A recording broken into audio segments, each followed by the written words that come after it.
ఎప్పుడైతే పార్టీకి ఒక్క క్షణం చెడ్డ పేరు వచ్చిందో ఎక్కడ పోయిండండి ఈయన? చక్కా పోయి వైఎస్ రాజశేఖర రెడ్డిని కలవలే? మీ అందరికి గుర్తులేదా ఆ ఫోటో? సీనియర్ నాయకులందరికీ బాగా మాట్లాడతారు, అన్ని దగ్గర ఉన్నా, నేనే ఉన్నా, నేను ఎక్కడ లేను. నిన్న పాపం చాలా మంది ఈ కొత్త కొత్త సోషల్ మీడియా పిల్లలు ఉన్నట్టు వాళ్ళకి హిస్టరీ తెలియదు అనుకుంటా, అందుకే చెప్తున్నా ఇవాళ. అదేవిధంగా నేను పెద్ద ట్రబుల్ షూటర్ అంటాడు. ట్రబుల్ షూటర్ కాదు, ఈజ్ అ బబుల్ షూటర్. ఆయన ఏంటంటే ట్రబుల్ ఆయనే క్రియేట్ చేస్తాడు, చేసి నేనే సాల్వ్ చేసినట్టు నటిస్తాడు. నేను లేటెస్ట్ ఎగ్జాంపుల్ చెప్తా పట్టు. నేను మొన్న దాసోజు శ్రవణ్ అన్న ఎలక్షన్ ఎమ్మెల్సీ ఎన్నికలలో బీఆర్ఎస్ పార్టీ డిసైడెడ్ ఒకటే క్యాండిడేట్ని పెడదామని. కానీ హరీష్ రావు గారు ఇంటర్నల్గా బీజేపీ వాళ్ళతో మాట్లాడుకుని ఏం చెప్తారంటే, మీ దగ్గర నుంచి ఒక క్యాండిడేట్ని ఇవ్వండి, నేను మామయ్యని కన్విన్స్ చేసి రెండో క్యాండిడేట్కి పెట్టిస్తా. అంటే he wants to create trouble.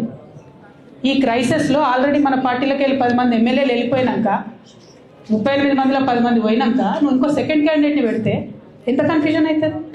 ఎవరెవరు ఏటేటి ఓట్లు వేస్తారు? అంటే హార్స్ ట్రేడింగ్కి ఈయన ట్రబుల్ షూటర్ గారు ట్రబుల్ని ఓపెన్ చేస్తారు అన్నట్టు.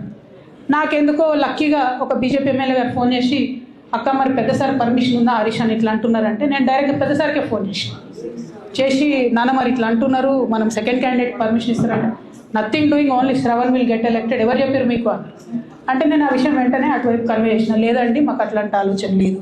ఎందుకు ఈ రీసెంట్ ఎగ్జాంపుల్ చెప్తున్నా ఇవాళ అంటే, హరీష్ రావు గారు ట్రబుల్ క్రియేట్ చేసి ట్రబుల్ని మాఫీ చేసినట్టుగా ప్రయత్నం చేస్తారు. బీఆర్ఎస్ కార్యకర్తలందరికీ నేను నా తమ్ముళ్ళకి రిక్వెస్ట్ చేసి చెప్తున్నాను, మా చెల్లెలకు రిక్వెస్ట్ చేసి చెప్తున్నాను, మీకు పెద్ద స్థాయిలో జరిగే అన్ని విషయాలు తెలియకుండా అందరూ మన వెల్ విషయస్ అనుకుంటారు. మీ తప్పు కాదు, ఎందుకంటే కేసీఆర్ సార్ అంత ఓపెన్ మైండ్తో ఓపెన్ హార్ట్తో ఉంటారు కాబట్టి బీఆర్ఎస్లో ఉన్న అందరూ అట్లే ఉంటారు. కానీ చాలా మందికి చాలా హిడెన్ ఎజెండాస్ ఉన్నాయి. ఒక పక్క కాంగ్రెస్తో కలిసి ఉన్నారు, ఇంకో పక్క బీజేపీతో మాట్లాడుతున్నారు, ఎటు ఎవరితోనూ అవసరమైతే అటు మాట్లాడుతున్నారు. అదేవిధంగా 2018 ఎన్నికలలో హరీష్ రావు గారు 20-25 మంది ఎమ్మెల్యేలకు ఎన్నికలలో అడిషనల్ ఫండింగ్ ఇచ్చారు, పార్టీ ఇచ్చింది కాకుండా. ఏడికెళ్ళి వచ్చినాయి హరీష్ రావు గారికి అన్ని డబ్బులు? 100% కాళేశ్వరంలో జరిగిన అవినీతి నుంచి వచ్చిన డబ్బులే. ఆయన ఆలోచన ఏం చేసిందంటే, ఏమన్నా కొద్దిగా అటు ఇటు అవుతుందేమో రిజల్ట్, నా దగ్గర ఎమ్మెల్యేస్ ఉండాలని ఆలోచన చేసి. నీకు అసలు అట్లాంటి ఆలోచన ఎందుకు వచ్చింది? నేను కట్టప్పలాంటోని కేసీఆర్ గారి దగ్గర ఉండేటోని అంటావు కదా, నీకేం అవసరం వచ్చింది ఎమ్మెల్యేస్కి సపరేట్గా ఫండింగ్ ఇవ్వడానికి? ఎవరికి తెలియదు అనుకుంటారా? ఇవి ఎవరు చెప్పరు అనుకుంటారా? ప్రతి ఒక్కరు చెప్తారు ఎమ్మెల్యేస్ ఓపెన్, నా పేర్లు కూడా తెలుసు, చెప్తే బాగుండదు, ఎమ్మెల్యేలు ఇబ్బంది పడతారు. నేను అనేది ఏంటంటే, 2009లో రామన్న సిరిసిల్ల ఎలక్షన్లో మా బంధువుకు సంబంధించిన వ్యక్తులతోని 60 లక్షల రూపాయలు పంపినారు హరీష్ రావు గారు రామన్నను ఓడగొట్టడానికి. నిన్నదాకా మొన్న ఒక వీడియో మీరు కూడా చూసి, ఒంటేరు ప్రతాప్ రెడ్డి గారిది, మీ మామయ్యను ఓడగొట్టమని ఎంతంటే అంత డబ్బులు ఇస్తా అని చెప్పిరని.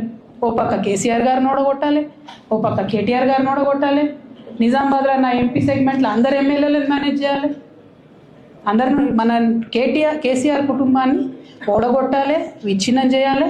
కానీ కేసీఆర్ గారి పేరుతో వచ్చేటటువంటి బెనిఫిట్స్ మాత్రం అన్నీ కావాలి. మరి ఇటువంటి వారిని నా రిక్వెస్ట్ కేసీఆర్ గారితో, కేటీఆర్ గారితో, వారిని మీ పక్కన పెట్టుకొని నిజం మాట్లాడే నన్ను బయటకు పంపితే మరి పార్టీ బాగుంటుందా?